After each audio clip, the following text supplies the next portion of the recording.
For today's class, we'll start seated in a comfortable position.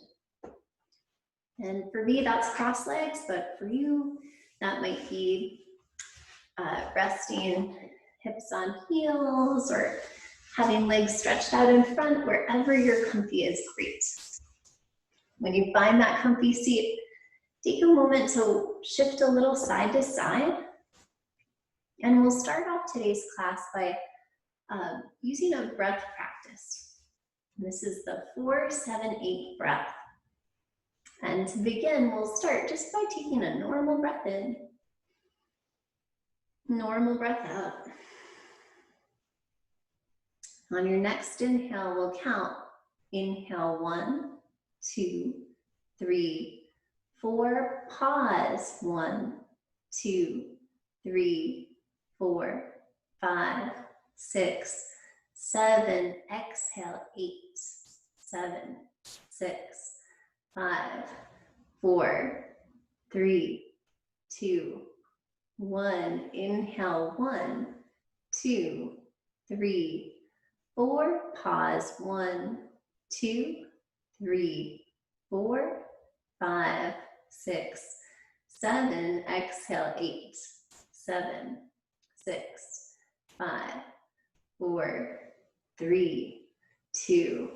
One more round. Inhale, 1, 2, 3, 4. Pause, 1, 2, 3, 4, 5, 6, 7. Exhale, 8, 7, 6, 5, 4, 3, 2, 1. Normal breath in through the nose. Maybe sigh out through the mouth.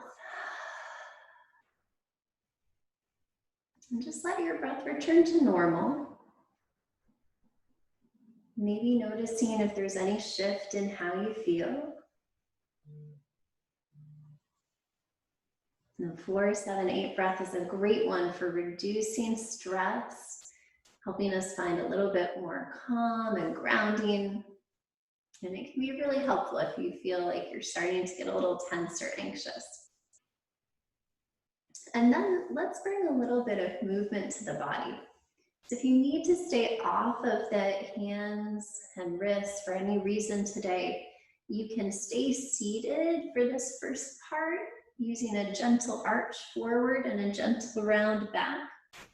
Or we'll make our way to all fours if that's comfortable. And from all fours, we'll use an exhale to round the back up and an inhale to find a gentle arch. And taking your time with cat-cow. And then, you're welcome just to stay with this motion and focus on the flow. Or you might think about Mula Bandha. You might think about the pelvic floor, the bottom of the torso. And think about just drawing the bottom of the torso in and upward toward the ribs. It doesn't have to be a strong clench. It can be just a gentle lift, like lifting a tissue out of the tissue box. Let's go one more each way, and maybe you're focusing on the back if the Mula Bandha pelvic floor work isn't quite what you want to work on today. And the next time you find cat, go ahead and start to sink the hips back from cat, keeping that little round in the back. And then slide the hips forward. So we'll stay in this cat shape, but sink the hips back. And then draw them forward. You can use an exhale to take you back. An inhale to take you forward, just noticing how that might feel a little different. And then next time you go back in cat, go ahead and let the hips go all the way to the heels for child pose. You might give the head a gentle rock here, side to side. And just releasing any tension from the eyebrows.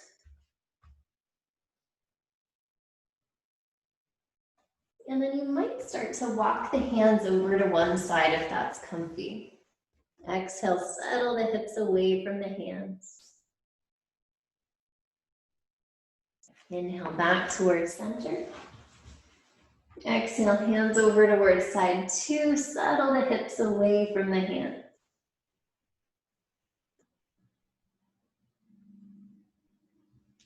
Inhale, back towards center. And use the next inhale to bring you up toward all fours. And then we'll walk the hands forward to find puppy stretch. So hips reach high in puppy, and our collarbones sink down toward the mat. Now as you inhale, shift and slide collarbones and belly forward to come down to rest on the mat. You might bend the knees and rock the heels side to side. That might help release the low back. You can also give the hips a little rock side to side. That can help release tension too. Or if you've been seated a lot lately, walk your toes toward the back of the mat. One foot and then the other, just like you were trying to walk your feet off the mat. That can help lengthen these muscles in the front of the hip. And then as you find those toes reaching back, take a moment to think about the hip crest here. And this little point called the ASIS, anterior superior iliac spine. That's the spot where the hip crest feels like it tucks in and disappears. And when you think about those hip crests, here on the belly, could you imagine sliding those hip crests toward each other? You could even take your hands back and just see about gently adding a little pressure to invite drawing the front of the hip bones toward each other. It's like we're trying to bring them a little closer here in the front. What that does, that wakes up the lower part of the abdominal muscles. And it might just feel like you're imagining it at first, but stay with it. That imagining can help wake the muscles up. Try to keep that feeling of drawing those hip points toward each other. Maybe bring in a little lift from the pelvic floor too. And then we'll start to find our baby cobra, curling the head and shoulders up, no pressure in the hands. Exhale, soften it down. Keep drawing the hip points toward each other. Inhale, baby cobra. Exhale, release it down. One more like this. Drawing the hip points toward each other. The inhale helps you lift. If it's comfy, fingertips find the mat near the ribs. Take the shoulders back from the ears and we might float up toward our cobra. Still trying to move those hip points toward each other. And then as you exhale, release it back down to the belly. Maybe bend the knees, rock the heels a little side to side. Maybe you're rocking the forehead on the hands too, if there's a lot of tension there in between the eyebrows.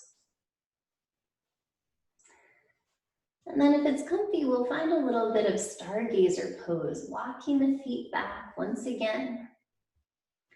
For stargazer, we'll think again about pelvic floor drawing in and up, hip points move toward each other. And we might even think about the ribs here, drawing the low ribs in toward each other, or knitting them together.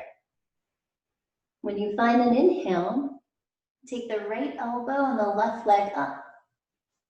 Exhale, soften it down, turning the head. Inhale, left elbow, right leg up. Exhale, down, turning the head. Can you keep the hips, the ribs drawing toward each other as you do this movement? Inhale to lift. Exhale to lower. We also want to keep the breath flowing. So it's a lot to think about here. Turning the head, one more. Inhale it up. Exhale it down. And then find what's comfy. Either bending the knees, rocking the heels, or maybe you're taking a moment for a little half frog, a restorative version where we draw a knee up toward the shoulder. And just taking a pause to notice your breath and check in with how things feel in your body. Maybe if you did half frog, you're gonna do that on side 2.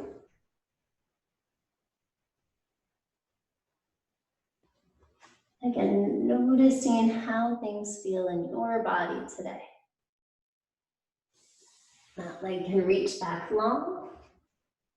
And then sliding fingertips back by the ribs. Think of waking up the pelvic floor, lifting it in and up.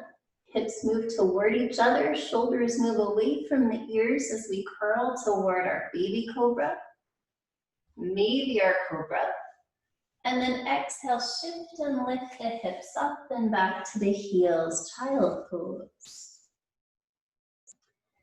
You might just stay right here and rest.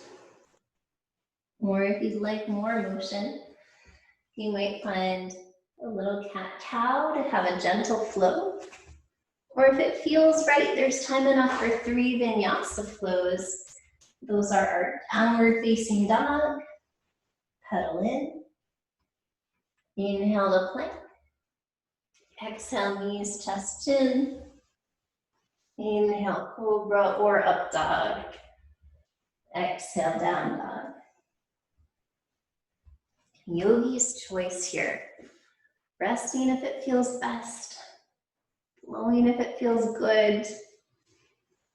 And if you decide you're ready for Shavasana and just to take a break, that's great too. Feel free.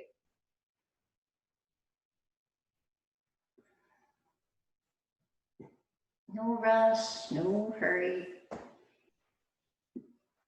But when you're ready, we'll find our way back to meet on all fours on the mat. Take a moment to give the wrists a little attention. So we might do that by flipping the palm over on the mat. Or if that doesn't feel comfy, we might find a seat to take that stretch and extend. Just being kind to your body. And then let's take the toes curled in underneath and start to walk or sink the hips back to the heels. So these are sometimes called little thunderbolt feet. And if we can stack the hips on the heels, that'll help wake up the fascia on the bottoms of the feet. You can check and make sure the pinky toes are down there. And taking a deep breath here. And then walking the hands back, tapping the tops of the feet out on the mats. Toes curl back and underneath. Use your exhale to shift and lift toward downward facing dog. Try to spin your biceps to face the top of your mat. So your biceps aren't facing each other, they're facing forward or the top of the mat. Pedal in, walk your way into the shape. Maybe walking the feet a little wide. Can you breathe here? And then when we exhale, we'll find our way, maybe with a step, a walk, or a hop, the top of the mat, finding our forward bend. Relax your neck, gentle nod yes, or slow shake no. As you exhale, bend the knees, shift the hips back behind. Inhale your way toward Chair Utkatasana. Maybe the fingertips reach tall. Maybe the hips settle low. Next inhale, take it all the way up. Exhale, hands by the sides. Take a couple of steps. Take a good shape. First time you've been upright in this class today. Take a moment to arrive there and set up a nice, balanced, comfy standing posture. Notice where the weight is on your feet. Does it go to the inner edges of the feet or the outer edges? Could we even that out? And then just notice here as you're standing, if you were to shift your weight a little bit forward and a little bit back, just kind of noticing what changes. And then finding that nice centered spot in between those two extremes. And when you find your center, let's think again about those hip points. Our hip crests, can we think of drawing them in toward each other? And then thinking of those low ribs here, can we think of knitting them in toward each other as well? This is a different way to activate the core, the abdominal muscles. Thinking of this drawing in, and it helps wake up the upper fibers here of transverse abdominis as well as the upper obliques. Same thing down here for those lower fibers. And just notice if you can breathe while you draw those pieces in. It's not always easy. And one thing you can do is when you exhale, think of engaging and drawing them in. And then if they relax a little on the inhale, that's okay if it happens. Just think of drawing them in on the exhale. And notice if that makes a difference in how you're standing. If you feel like you're standing a little taller, it helps really neutralize the back. And then when you're ready, maybe we can keep that engagement going. When you're ready, we'll start to shift the weight onto the left foot. Maybe we can keep that engagement as we float the right knee up. Maybe we can keep that engagement as we reach the toes toward the back of the mat. Use an inhale to float the fingertips up. Can you keep the ribs drawing in toward each other here? No rush, no hurry in your high lunge or crescent lunge. But when you're ready, we might take that right wrist and draw it up and over to the left, adding a little side bend. Inhale back up to center. As you exhale, hinge and fold. Frame the foot. Let the right knee find the mat. Use your exhale to shift the hips back and to peel the left toes up. Inhale, left foot finds the mat. The fingertips might float up high. Exhale, fold and peel the toes up. One more like this. Inhale, kneeling lunge. Exhale, fold and float. And then yogi's choice, an important choice to make here. We might hold, thinking of drawing that right hip forward, the left hip back. Or we can add a little wobble here, walking that left foot over. You can also frame the foot to walk it over in line with the right knee and the right foot, so that we're in an inline lunge. And we can breathe while we're here. And this wobbly inline lunge helps wake up some of those muscles in the back of the hips and the deep core. Try to think about drawing the hips and the ribs in toward each other. Wobbles are a good thing. They're letting us know where we can use work. And having a wall or chair or piece of furniture nearby can be really helpful. Can you breathe? And then when you're ready, go ahead and frame the left foot. We'll slide the left heel back, pressing it out. And maybe we float the right arm up. We could hold here, or we could try bringing the right arm down and seeing if we could float the left arm up for a little same side sun dog. And we can float the toes and hand down to make this more doable. And when we feel nice and steady there, we could play with floating up. When you're ready, take the left hand back down, press up through the heel, and your choice. We can find all fours or sink the toes down to lift to high plank. One breath there. Knit the ribs and the hips toward each other here if you're in plank. Then exhale, shift and lift, downward facing dog. Yogi's choice before we find side two. Is it time to settle and rest in child pose? That's a great way to relieve stress.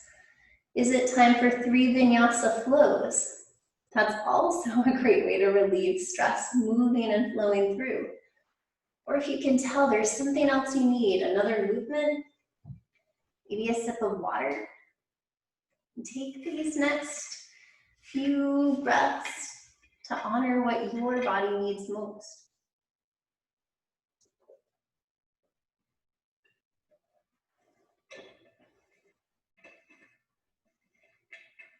No rush, no hurry with it.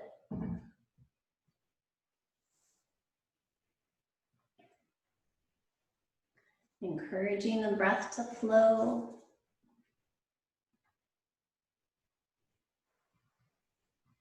And then when you're ready, no rush or hurry, we'll meet back on all fours. And this time we might give the shoulders a little mobilization here. And this one can look a little goofy. We're going to keep the elbows straight. They're not locked, but they are straight.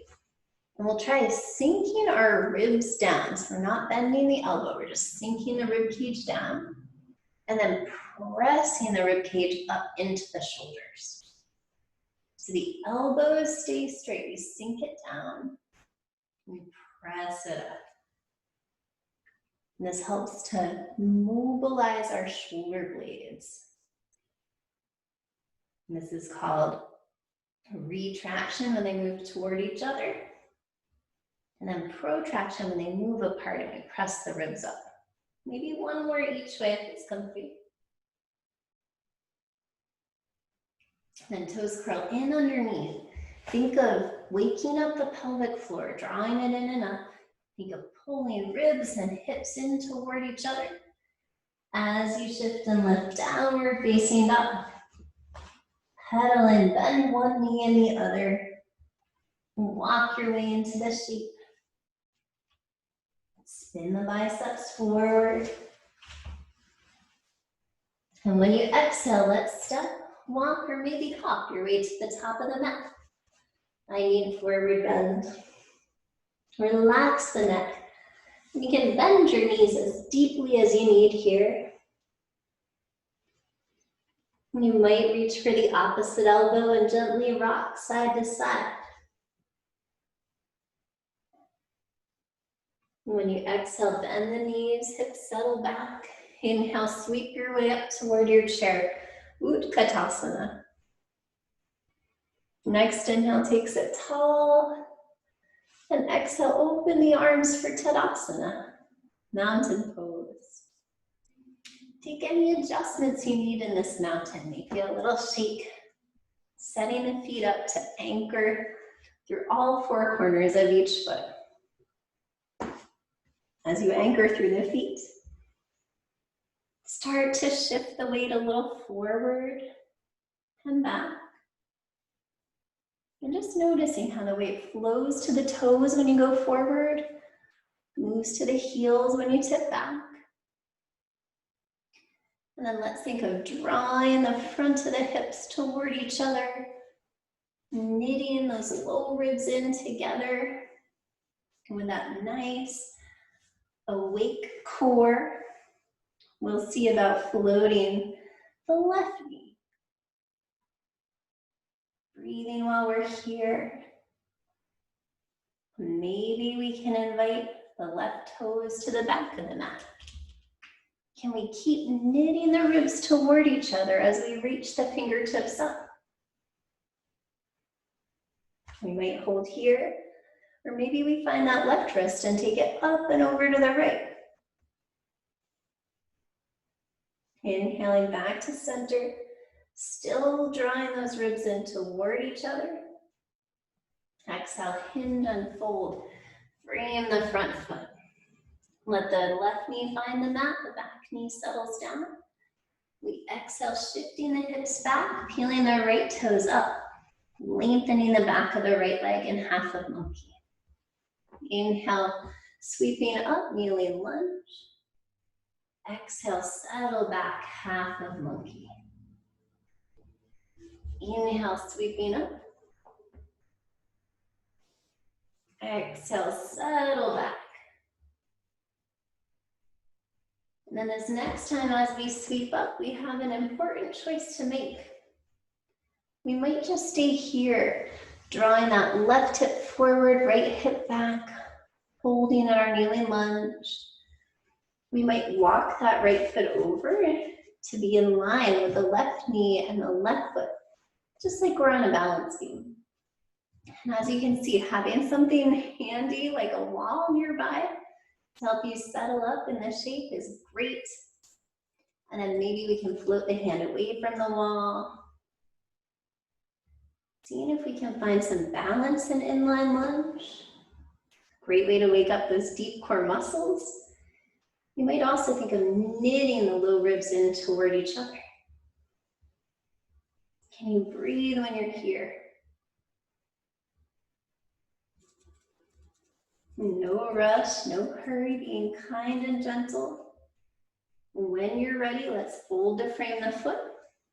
And then we can press the right heel back. Finding a little sun dog, maybe we float the left arm up. Thinking here again of wrapping those ribs in toward each other. Or we might play a little with same side sun dog, seeing if the right arm floats. And if it doesn't, we can send hands and toes to the mat. And when we feel stable from there, we might float and lift. No rush, no hurry. When you're ready, you can tuck the knee down for all fours or the toes down to lift for high plank. Think again about those hip points, low ribs moving together. Then exhale, shift and lift, downward facing dog. Pedal in, and yogi's choice. Plenty of time to come down and rest. Child pose. Time enough for 3 vinyasa flows. Or if you can tell there's another movement, pose, or something different your body's craving, take time for that now. And whichever you choose, check in with your breath. Does your breath seem to support what you're doing?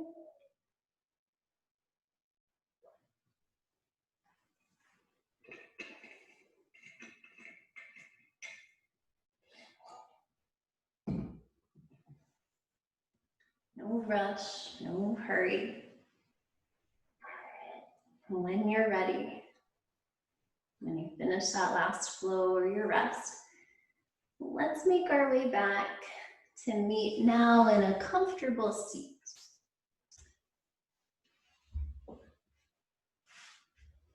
So if you have a tennis ball, you might find your tennis ball. And where we're headed next is to give ourselves a little bit of self myofascial release. So we want to be really kind and gentle with this. You're welcome to work anywhere you like. If you can tell you have a really tight shoulder today, you want to start there, go right ahead. Or we'll see if we can give a little attention from the toes all the way up through the arms and see what we can accomplish here. So again, feel free to do what you need to do, or let's take the tennis ball and we'll start with the feet. Now, the most gentle way to start with the feet is just to use your hand to roll the ball on the foot.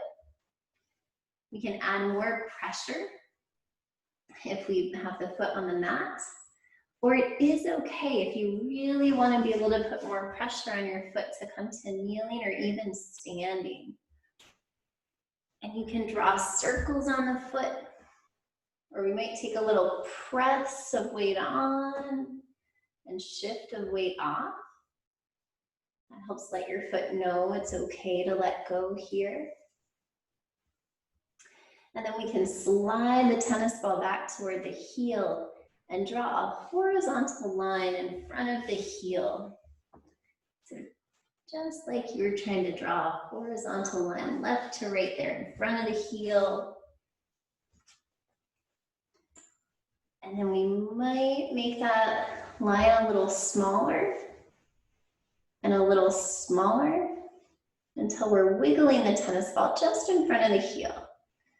That helps release that really dense band of fascia, the plantar fascia on the bottom of the foot. And then we might take the tennis ball out under the big toe and slide and roll it back to the heel. Maybe under the second toe and roll back. Third toe, roll back. Fourth toe, roll back. Maybe the fifth toe and roll back. And then you can see if there's anywhere else your foot could use a little attention. They say if you have a lot of stress in the neck, working where the big toe meets the foot can be helpful.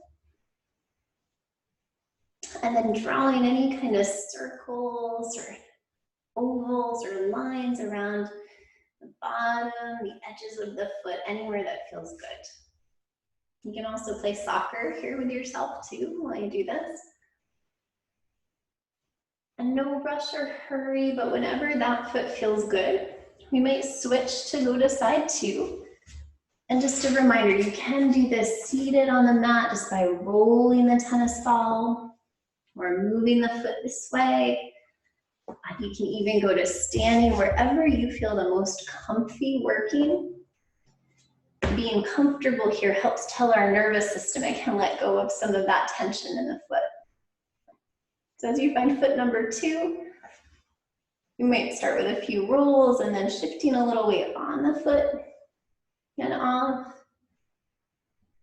That's just letting the body know that we can control the amount of pressure here.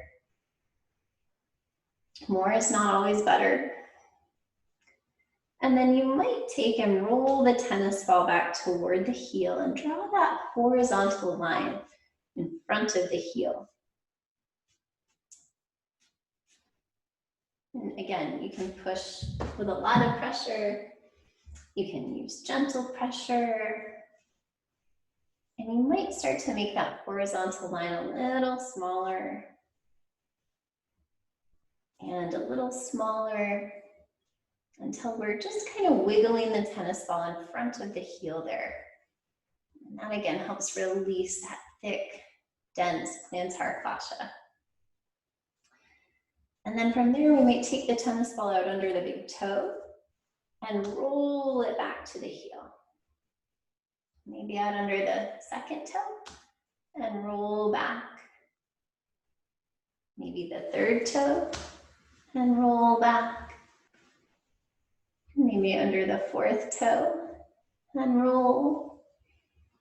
And maybe under the fifth toe or the pinky toe and roll. And then from there, you might just draw circles anywhere that it feels good on the bottom of the foot.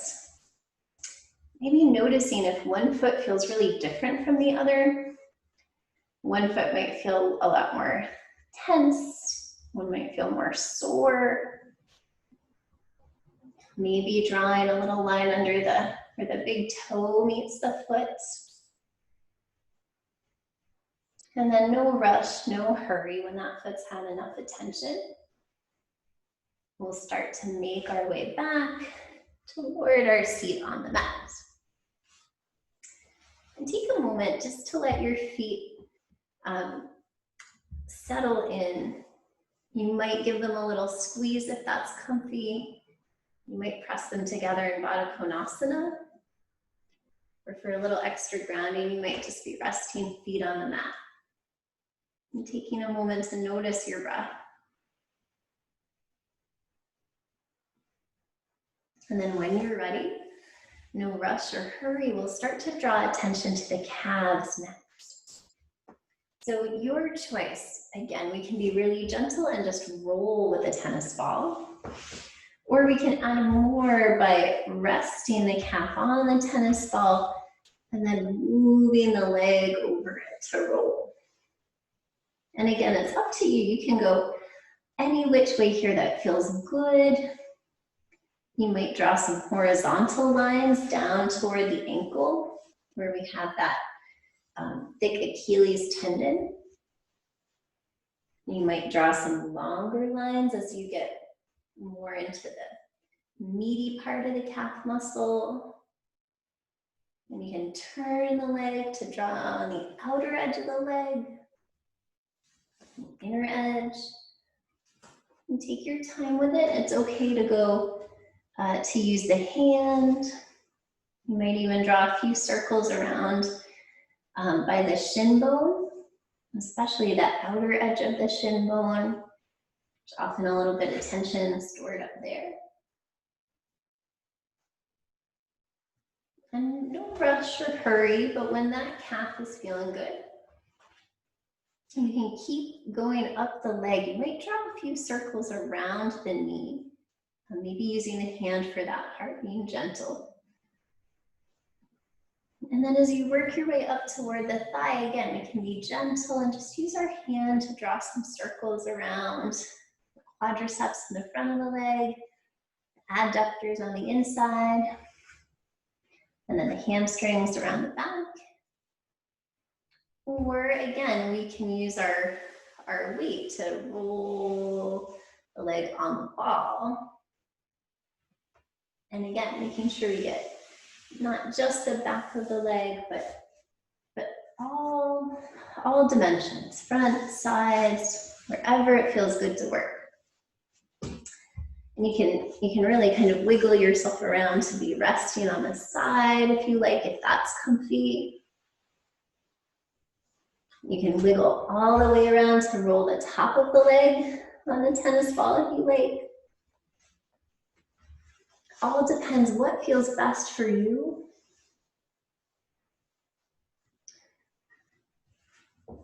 And again, you can skip any places that don't feel good to work. Listen to your body and find what's most useful here. And then before we switch sides, you might take the tennis ball up toward the hip, maybe being gentle with your hand, or again, rolling the tennis ball between the mat and the hip. Maybe drawing a circle around the sits bone. Again, being gentle here. Just because you can press really hard doesn't mean that you should. And you can also just rest the tennis ball under the hip too. And try breathing and letting the muscles sink and soften down.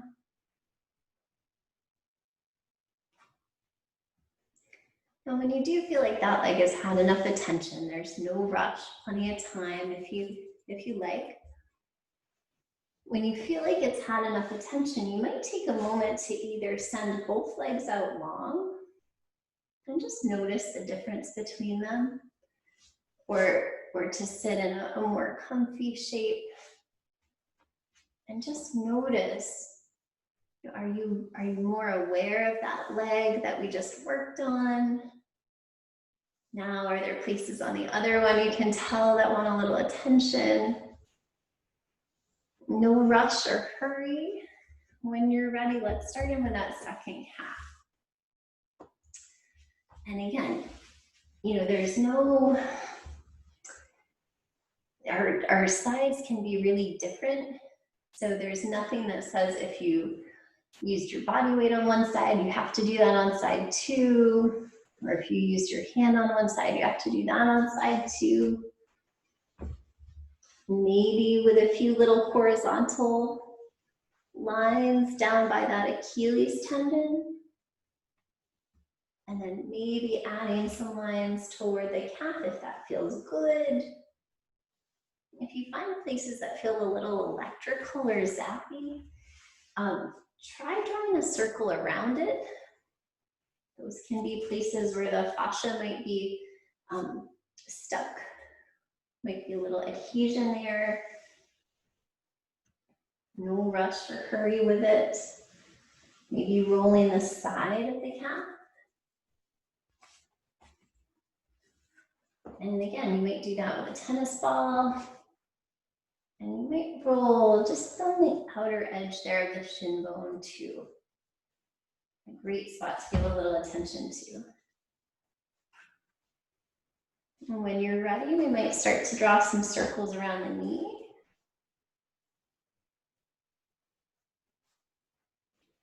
And just being kind, again, our knees don't actually have a lot of blood flow. So bringing a little attention here can help improve blood flow to the knee. And then as you work up toward the upper leg, your choice. We can draw circles with the hands of the tennis ball. We can just rest the leg on the tennis ball and roll on it. Your choice to find what feels best for your body here. And it's a lot of sensation to notice. But if you can, also try noticing your breath while you're here. If we're holding our breath, we might be pushing a little too hard. So maybe we can think of finding a nice, even breath or a samavritti, an even wave breath. That our inhale and our exhale are full and leisurely. And again, work with the hand, or you can work with rolling the ball between the leg and the mat. And just finding what feels best.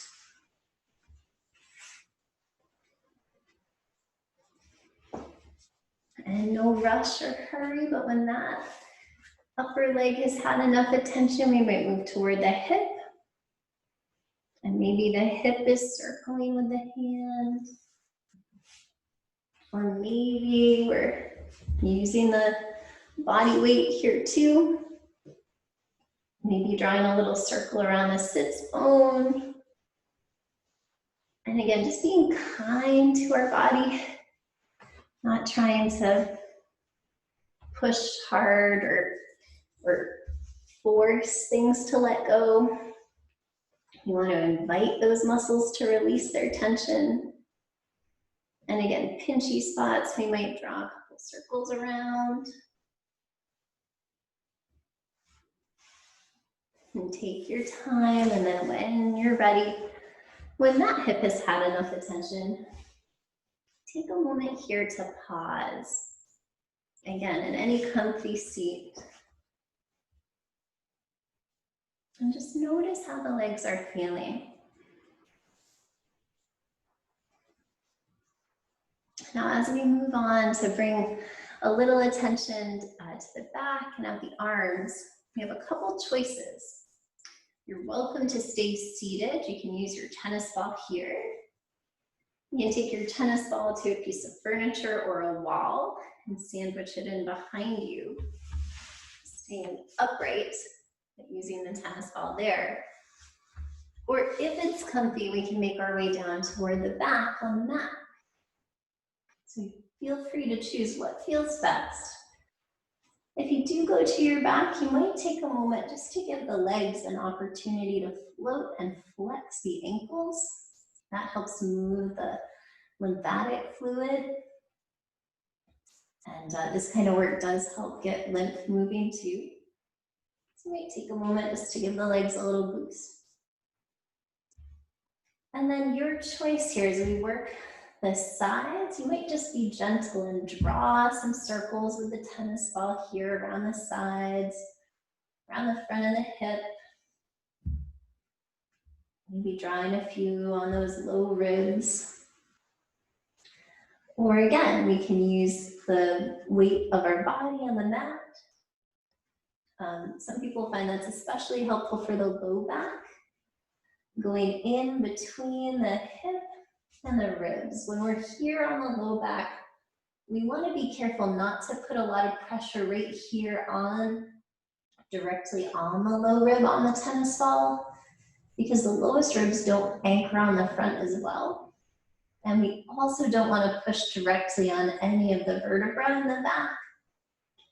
So we're aiming to go in this area between the top of the hip bone and the bottom rib. And we might just draw circles Or we might rest our body on the tennis ball, and we might lift the hips to find a little roll or rock. Again, being kind and gentle, and especially with the low back, it might feel good just to settle on the tennis ball. And imagine the muscles melting down over it. You can stay here and breathe if it feels good. And take your time. And then when you're ready, we might move on over to side 2. Same thing, you might use the tennis ball just to draw circles around the side, maybe around the front of the hip. Maybe giving a little attention with the hand to the low ribs, but we don't want to put, again, body weight on those low ribs. And then as you find those places that could use attention on the low back, maybe you're resting the body on the tennis ball, or you can do this same shape against a wall with the tennis ball against the wall, and you're leaning back into the wall instead of on the mat. So again, maybe making some circles, maybe just resting. Your exhales, if you're resting on the tennis ball, your exhales can be that good invitation to sink and settle down. And depending on how you feel, you might stay here with the tennis ball on the low back. Or if you'd like to draw a little attention toward the upper back and the shoulders, same things apply. We can just draw circles with the tennis ball in our hand, especially if things are tight or tired. Or if it's comfy, again, we can tuck the tennis ball in underneath and then shift our body around to help roll the tennis ball. Now these upper ribs, we can put a little bit more pressure on than the lower ribs, but we still want to make sure we can breathe and be gentle. You can explore moving your arm in different places. That'll move the shoulder blade around. You might be drawing some circles. You can also just rest the tennis ball and move the arm. And that can create a little bit more openness.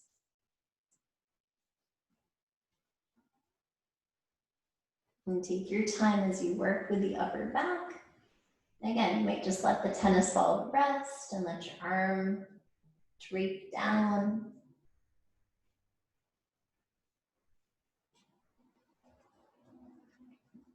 There's no rush, no hurry with it, but you might think about moving towards side 2. And again, same things apply. Maybe for side 2, you're just drawing circles with your hand. Maybe that feels best on this side. That's perfectly fine. Or we might try rolling the tennis ball around. And trying not to push, again, directly on the vertebra, directly in the center of the back. But we might go a little bit toward the spine without pushing directly on it. That helps get the spinal extensor muscles.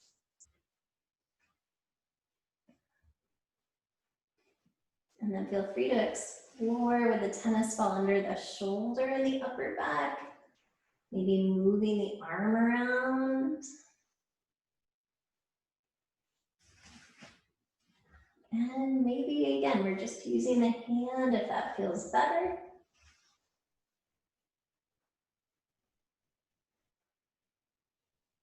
Making sure you can breathe. There can be a lot of tense spots up here. And then you might also take time to let the tennis ball settle in under the upper trapezius and levator scapulae. There are these parts right here where the neck meets the shoulder.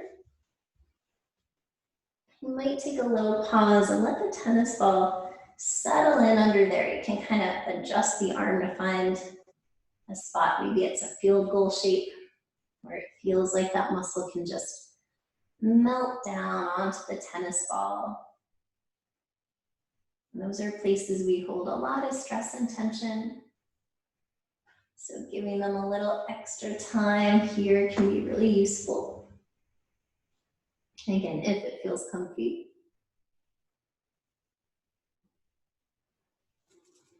And then yogi's choice here. If it feels like your arms just need a break, you can let them rest. You can use the tennis ball to draw circles down the biceps and triceps and the forearm. Or you can also use your hands here to find a few little gentle taps and then squeezes.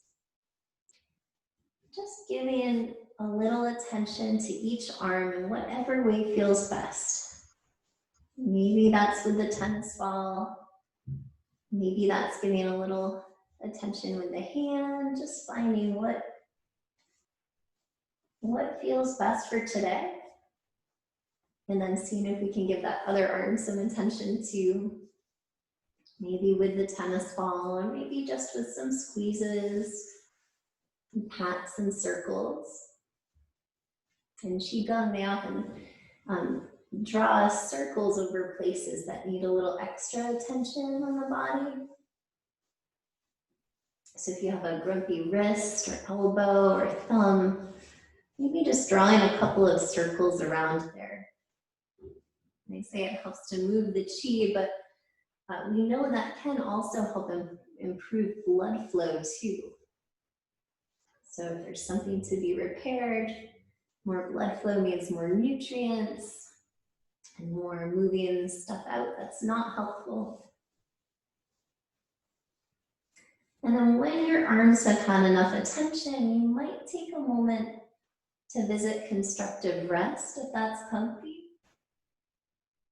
If your neck or your face are feeling neglected, you can take fingertips and just tap around like light little raindrops falling over the cheekbones, the cheeks, and the forehead. And you can brush down on the neck. And then yogi's choice. We might take constructive rest here just to let things soften and settle in. If it feels better to float arms and feet and give a stretch and squeeze, you can. Again, boosting the lymph flow there. Noticing if the breath can move toward the belly.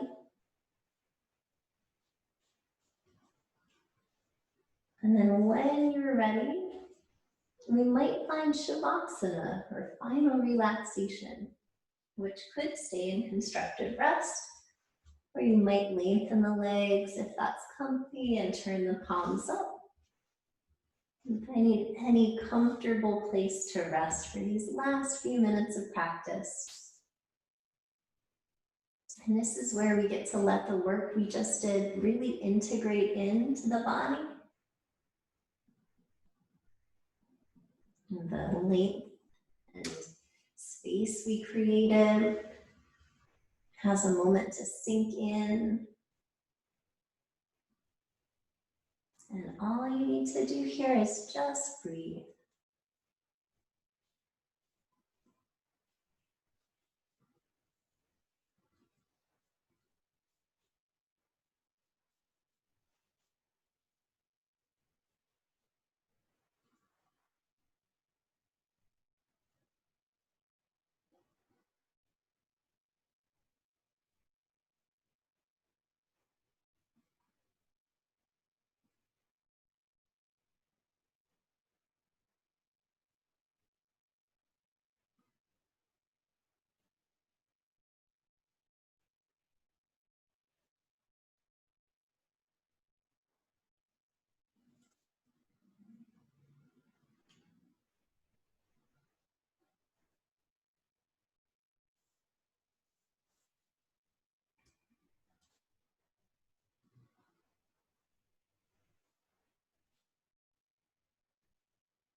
If you're able to take a long Shavasana today, it's a great time to do that. Please feel free to stay put and rest. Or if you'd like to bring motion back, you might start to wiggle the fingers and toes. See if the wrists and ankles would like a little movement. Maybe the knees would like to bend and rock or draw in close. Maybe the arms would like to stretch out. And taking a moment to just draw attention back into the body. And when you're ready, we might make our way over to rest on one side or the other. Maybe using an inhale to bring it back up to center. And finding a comfy seat, maybe the same one you started class in today. And feeling free to take any shifts, shrugs, or movement for the neck.